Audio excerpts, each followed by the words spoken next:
Hola, hoy les voy a hablar sobre el tema de mi ensayo, el cual es la eutanasia. Lo que me inspiró a escribir este ensayo fue una frase que leí de casualidad en Tumblr que decía, oh, la vida misma no es igual para todos, pero hay algo que sí lo es, la muerte. Para poder entenderla mejor me puse a investigar un poco más sobre qué es la vida en sí. Bueno, existen millones de definiciones y millones de términos los cuales podrían ayudarnos a entender esta palabra, pero no hay ninguna la cual pueda describir o definir exactamente qué es lo que significa. Sin embargo, las definiciones que más llamaron mi atención fueron las de las ciencias. La biología, por ejemplo, trata de definir o describir la vida como el acto más grande de suerte que pueda haber, ya que fuimos los primeros espermatozoides en entrar al óvulo de nuestra madre. La filosofía, por otro lado, argumenta que la vida es un propósito, algo con el cual todos nacemos y que vamos descubriendo a medida que crecemos por medio de diversas experiencias que nos hacen más inteligentes, tanto emocional como racionalmente. Y también está la religión, en la cual describe la vida como el acto más puro de amor por parte del Creador, ya que es un privilegio el cual no se le otorga a cualquiera que no tenga un propósito o algo para cambiar el mundo. Sin embargo, si analizamos cada una de las definiciones expuestas anteriormente, nos podemos dar cuenta de que ninguna coincide en ningún punto. Es decir, no hay ningún término que logre definir o que sea igual en las tres definiciones, pero hay algo en lo que sí coinciden y el cual es un final. Todo lo que empieza tiene que terminar. En el caso de la vida es la muerte. Pero ahora la pregunta es, ¿qué es la muerte? Muchas personas hacen referencia a esta como un lamentable final, la culminación de la vida, el final del ciclo.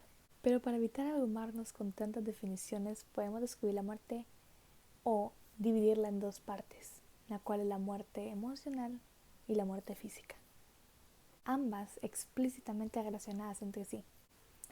Tal es el caso, por ejemplo, de que alguien reciba una noticia trágica. Esa noticia puede influir directamente en sus emociones y hacer que la persona que recibió la noticia pierda todo deseo de vivir o que la vea desde otro punto de vista y diga, bueno, puedo tomar esto como un impulso o como motivación para seguir adelante. Esto último, claro, en el mejor de los casos. Sin embargo, ¿qué pasa cuando esa noticia incluye a un ser querido? Es ahí cuando empieza a tomar lugar la muerte emocional. Cuando esto sucede, la persona puede llegar a tener una recaída emocional tan grave que puede causar un descuido en su físico y en su salud, lo cual conduce efectivamente a la muerte física.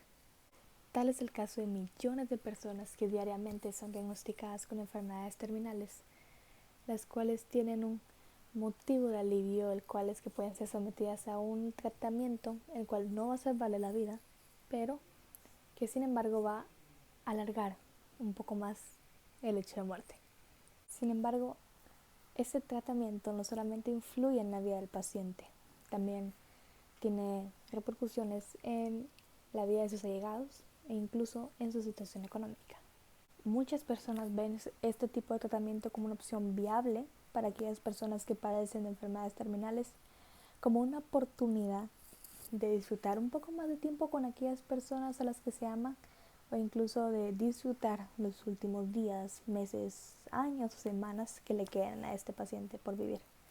Sin embargo, veamos este escenario desde otro punto de vista, desde la perspectiva de las personas que no tienen recursos económicos para pagar dichos tratamientos o incluso de las personas que carecen de familia con la cual pasar sus últimos días. Es aquí cuando la pregunta filosófica más debatida entra en juego. Si la vida termina cuando se vive en dolor y sufrimiento, ¿por qué seguir viviéndola? Esta deriva en muchas otras, pero lo más importante es, ¿qué es el sufrimiento en sí? La pregunta acerca del sentido del sufrimiento es la pregunta acerca de la experiencia de la falta del sentido, pues es justamente esa experiencia la que se tiene en la cual se puede definir el sufrimiento. ¿Tiene algún sentido esta oración? No, ¿verdad? Es porque no puede existir experiencia tampoco conocimiento de algo que no se ha vivido.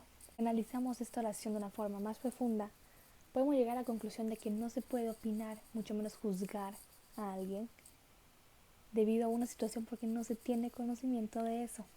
No hay experiencia que nos pueda hacer sentir lo mismo que esa persona o incluso ponernos en la misma situación que ella. Y es exactamente ese el sentido y significado del sufrimiento.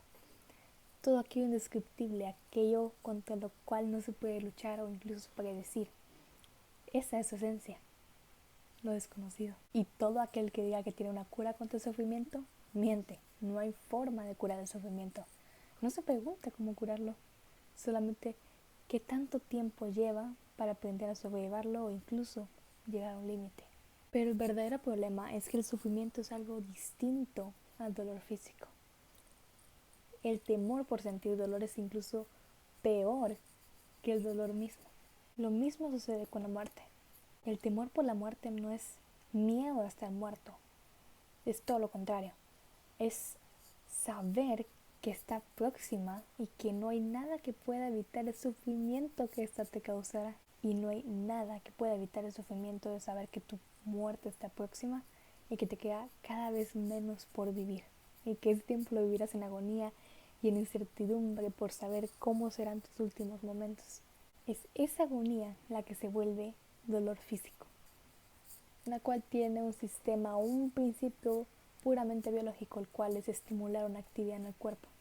Pero si lo planteamos desde un punto de vista fisiológico y no dentro de la vida misma, es claro que solo dura y actúa durante el tiempo y con la intensidad que exige su función biológica.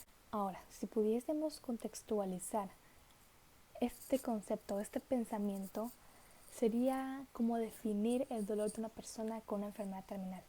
Esa persona ya no debería sentir dolor, ya que este es un efecto secundario de una gran cantidad de impulsos eléctricos enviados por el cerebro al resto del cuerpo para impulsar una actividad física o hacer que un órgano funcione correctamente. Pero en estos casos, ese órgano o esa parte del cuerpo ya no envía respuesta alguna. Es esta cantidad interminable de impulsos eléctricos que envía el cerebro al cuerpo lo que se convierte en un bucle infinito que continúa actuando, desplegando vida propia en el cuerpo del paciente. Se convierte en un ser extraño en este y en lugar de estimular una actividad, lo condena a la pasividad. Es en ese momento en el cual podemos describir de la forma más realista posible el sentido del sufrimiento.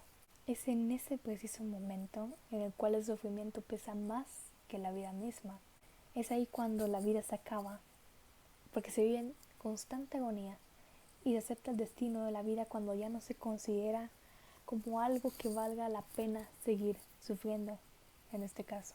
La eutanasia en este caso podría ser descrita como un acto de caridad para terminar con la agonía de alguien que lo necesita. Pero te hace preguntar, ¿qué acaso la eutanasia no es repudiada por la Iglesia Católica?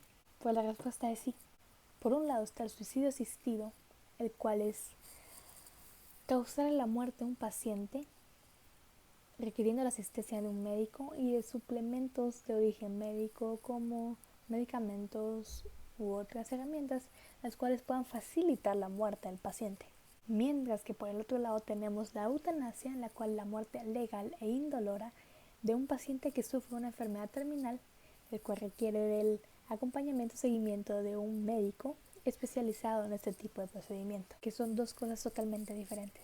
Pero, después de analizar el planteamiento hecho, el Vaticano y el Papa en sí siguió denegando la aplicación de dicho procedimiento médico, dando como respuesta lo siguiente. La Sagrada Escritura señala que la vida es un don que solamente Dios, omnipotente, puede quitar y otorgar. Ninguna otra persona o ente tiene la dicha o el poder de hacer lo mismo que Dios mismo.